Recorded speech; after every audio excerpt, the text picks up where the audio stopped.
अस्सलाम वालेकुम, welcome to cook like Ayesha YouTube channel. आज मैं आपको बनाना सिखा रही हूँ केक रस। जी हाँ, बहुत ही आसान और सिंपल तरीके से, और वो भी विदाउट ओवन और विदाउट पैन।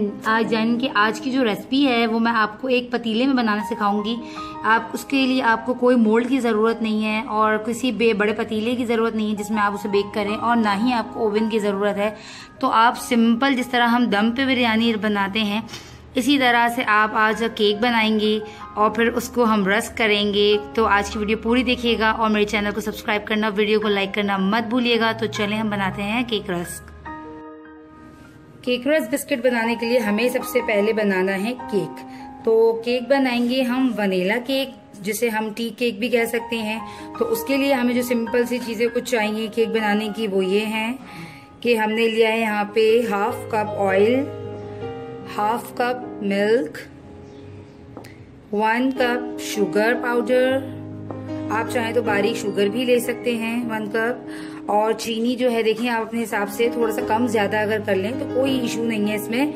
देखिए रेसिपी ये इतनी इजी बेसिक रेसिपी है। अगर आप इसमें ऑयल हल्का सा कम कर लें और अगर शुगर कम कर लें अपने हिसाब से तो कोई इशू नहीं होता। बट आपने जो है दूसरी मेजरमेंट, यानी कि मैदा है, अंडा है, बेकिंग पाउडर वगैरह, इसको एक्यूरेट रखना है। बट आप मीठे को अपने हिसाब से कम ज्यादा कर सकती हैं। तो यहाँ पे मेरे पास 1 कप पाउडर शुगर है, और अगर आप बारीक शुगर लें तो उसे थोड़ा कम कर लीजिएगा। अच्छा, यहाँ पे है फ्लोर यानी कि मैदा 1 कप, अंडे लिए हैं मैंने यहाँ पे 2 मीडियम साइज के, और 1 टीस्पून है मेरे पास बेकिंग पाउडर, और 1 पिंच यानी कि 1/4 टीस्पून है मेरे पास बेकिंग सोडा। अच्छा, अगर आपके पास मेजरिंग कप्स नहीं हो, बहुत सारे लोगों को इश्यू होता है कि आप हमें ग्राम्स में बता दें, तो उनके लिए देखिए 1 cup is equal to 16 tablespoon. तो आप टेबल स्पून में ले लीजिए, तो आप स्पून में ले लीजिए।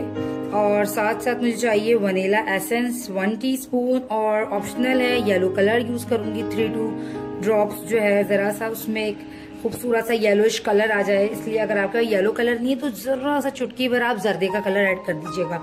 और आज की जो खासियत है रेसिपी की वो ये है कि आज हम इसे विदाउट ओवन और विदाउट पैन बनाएंगे। तो जी हम आज इस केक को बनाएंगे इस पतीले पे। ऑयल लगाती हूँ और इसको ग्रीस करके ये बटर पेपर सेट कर लेती हूँ। आपने भी इसी तरह बटर पेपर बॉटम पे लगाना है। बटर पेपर से एक तो इजी हो जाता है केक निकलने में, कि आसानी हो जाती है, और अगर आपके पास बटर पेपर ना हो तो कोई इशू नहीं है। आपने हल्का सा ऑयल लगाना है और उसके ऊपर मैदा हल्का सा डस्ट करना है और उसको झाड़ लेना है, दैट्स इट। तो जो है हमने इसके ऊपर यही करना है, और हल्का सा इसके ऊपर भी आपने ऑयल लगाना है, और इसकी चारों साइड्स पे भी आपने जो है सही से ऑयल लगा लेना है, ग्रीस कर देना है। अगर आपके पास स्प्रे हो या कुछ भी हो आप उससे भी कर सकते हैं, बहुत आसानी हो जाती है। ठीक है, तो इसको हमने ग्रीस करके रख दिया है। अब जो है हम करेंगे एक ड्राई इंग्रेडिएंट को मिक्स। तो एक जो है मैंने बड़ा सा प्याला लिया है, उसमें मैं ये मैदा, और मैदे में 1 चुटकी जो है आप सॉल्ट ऐड कर लीजिएगा। ठीक है, मैं कर चुकी हूँ सॉल्ट ऐड। और यहाँ पे जो है बेकिंग पाउडर और बेकिंग सोडा, इन दोनों को मैं ऐड कर देती हूँ, और इसको हल्का सा मैं छान लेती हूँ। और अच्छा, दूसरी चीज ये है कि बेकिंग में हमेशा जो भी चीज लें वो रूम टेम्परेचर पे लें। इससे क्या होता है कि आपकी रेसिपी जो है कभी खराब नहीं होती। सबसे पहले एक बाउल में ले लेते हैं एग्स, और एग्स को करते हैं थोड़ा सा अच्छे से बीट।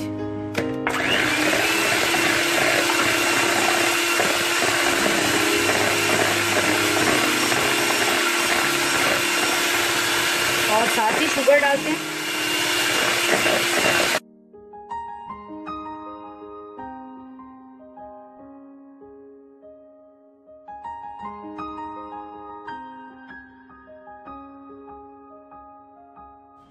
ओके, अब हम इसमें ऐड कर लेते हैं, ये देखिए 3 मिनट्स ही मैंने सिर्फ इसको बीट किया है, तो इतना अच्छा क्रीमी सा हो गया है।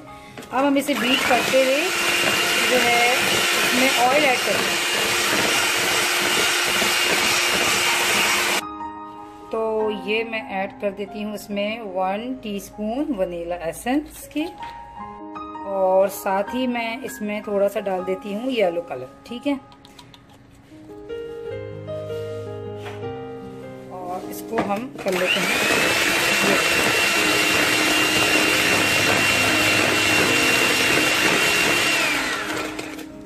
Okay, that's it. अब साथ ही इसमें मैं ऐड कर देती हूँ मिल्क, हाफ कप मेरे पास है मिल्क।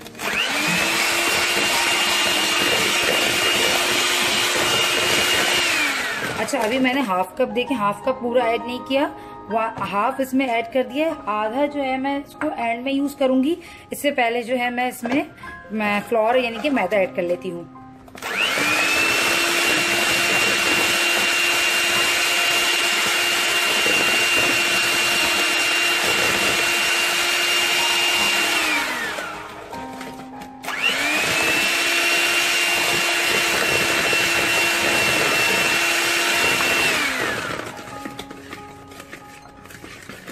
अच्छा, ज़रूरी नहीं है कि आप हैंड बीटर से मिलाएं, मैं आसानी के लिए सारी चीज़ें हैंड बीटर से मिक्स कर रही हूँ। आप बहुत ही जो है हैंड से, इलेक्ट्रिक बीटर के अलावा हैंड बीटर से या स्पैचुला से भी इसको जो है कर सकते हैं। तो तमाम फ्लोर जो है मैंने इसमें डाल दिया है ये, और बस मैं इसे जो है, अच्छा अब देखिए यहाँ पे मुझे इसकी कंसिस्टेंसी ऐसी है कि मुझे इसमें मजीद मिल्क की ज़रूरत नहीं है, यानी कि मैंने इसमें टोटल सिर्फ 1/4 कप मिल्क ऐड किया है।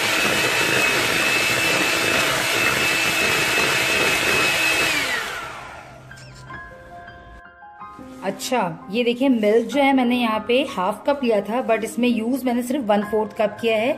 देखिए मिल्क जो है हम बेसिकली यूज करते हैं इसके जो है, जैसे हमारे एग्स कभी बड़े होते हैं कभी छोटे होते हैं, तो कभी हमारा बैटर बहुत ज्यादा थिक हो जाता है, यानी कि बैटर को हमें इस फॉर्म में लाने के लिए हम जो है ना मिल्क यूज करते हैं कि हमारा बैटर जो है बहुत ज्यादा थिक ना हो। तो इस वजह से मैंने यहाँ पे जो है 1/4 यूज किया है। अगर आपको जरूरत हो और तो आप थोड़ा सा मिल्क और ऐड कर सकते हैं। अब इस जो है ग्रीस किए हुए पतीले में इस जो है बैटर को मैं निकाल लेती हूँ।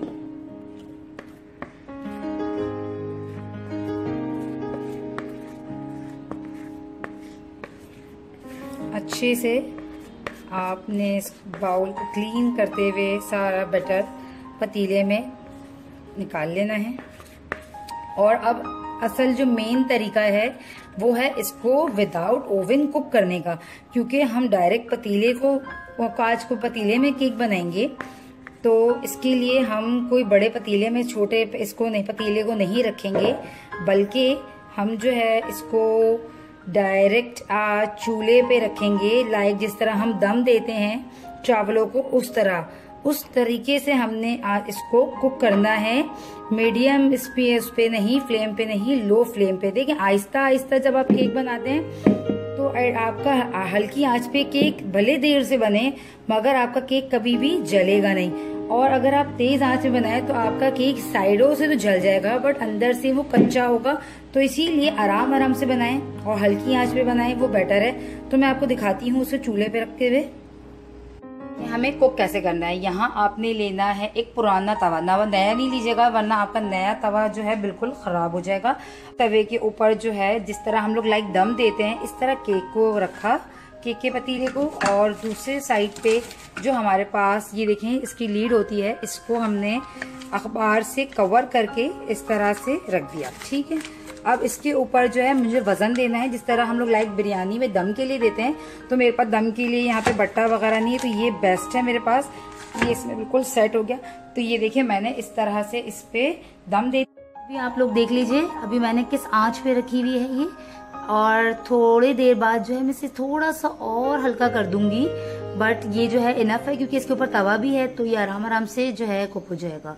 तो आज देख लीजिए आप लोग इस आंच में मैंने अभी रखा हुआ है। 5 मिनट बाद मैं इसे थोड़ा सा हल्का करूंगी, ज्यादा नहीं, बस थोड़ा सा, और फिर इसे कुक करूंगी। अब इस केक को जो है मैं मीडियम आंच से हल्के पे कर दूंगी, यानी कि लो फ्लेम पे, और 30 to 35 मिनट्स बाद जो है मैं इस ढक्कन को उठाकर देख लूँगी कि केक हमारा डन है या नहीं, आपको भी दिखाऊंगी। अच्छा, अगेन एक चीज़ मैंने यहाँ पे जो है, आप सोचूंगी कि ये अखबार क्यों लगाया, इसलिए लगाया जब ये इसका भाप निकलेगा तो वो इसको अब्जॉर्ब करेगा जिस तरह लाइक बिरयानी में, वरना जो है केक के ऊपर की जो लेयर है हमारी वो सॉफ्ट हो जाएगी। तो अखबार या कोई कपड़ा लगा लीजिएगा ताकि जो है इसका जो भाप हो, जो स्टीम हो उसकी, वो इसमें जब्स हो जाए। तो अब हम इसे बेक करते हैं और फिर आपको दिखाती हूँ इसका रिजल्ट। जी जनाब, वेलकम बैक। 40 मिनट्स हो चुके हैं। अच्छा देखिए, 40 मिनट्स के बाद जो है केक पूरा डन हो चुका है। जब मैं 35 मिनट्स बाद मैंने इसे चेक किया था और देखें ये जो है मैंने इसके, क्योंकि यहाँ पे जो मेरा ढकना है वो बिल्कुल फ्लैट था, इस वजह से ये इसके ऊपर टॉप पे हल्का सा ये लग गया था। आप ये ख्याल रखिएगा कि ये जो केक है बहुत ज़्यादा राइस होता है, तो जो आपके ऊपर की लिड हो उसमें ज़रा सी गहराई हो, या फिर आप बड़ा ढकना ले लीजिएगा ताकि वो केक ऊपर से ही लगे ना। एनीवेज कुछ नहीं होता, हल्का सा ही टच हुआ था, तो फिर मैंने इसको जो है बड़ा इसके ऊपर एक ढकना लगा दिया था और 10 मिनट अगेन मैंने इसे बेक किया ताकि ऊपर से ये सही से बेक हो जाए, सॉफ्ट पार्ट इसका खत्म हो जाए। तो अब हमने क्या करना है, नाइफ की हेल्प से जरा से इसके किनारों को इस तरह से कर लेना है ताकि केक साइड से भी हट जाए।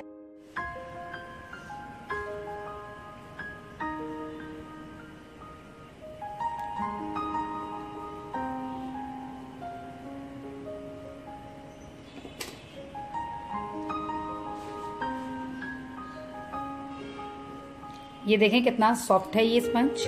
अब हमने इसके जो है स्लाइसेस कर लूंगी मैं।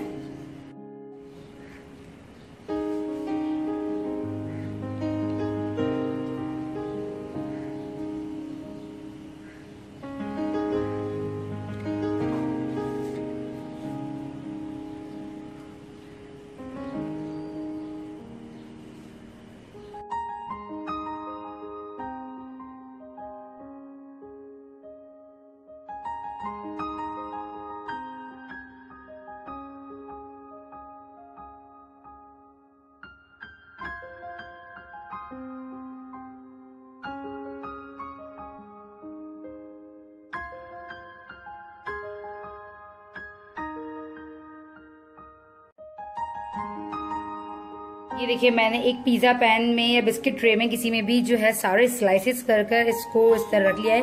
अब हम जो है इसको, अगर आपके पास ओवन है तो आप ओवन में बेक कर लें, अगर आप चाहें तो बड़े पतीले में जिस तरह केक बेक करते हैं उस तरह से 10 मिनट तक के लिए रख लें। बस हमें इस जो केक है इसको क्रिस्पी करना है, ठीक है, जलाना नहीं है हमने, बस इसको क्रिस्पी करना है स्टीम में। तो मैं आपको बताती हूँ कि मैं इसे तवे पे किस तरह कर रही हूँ।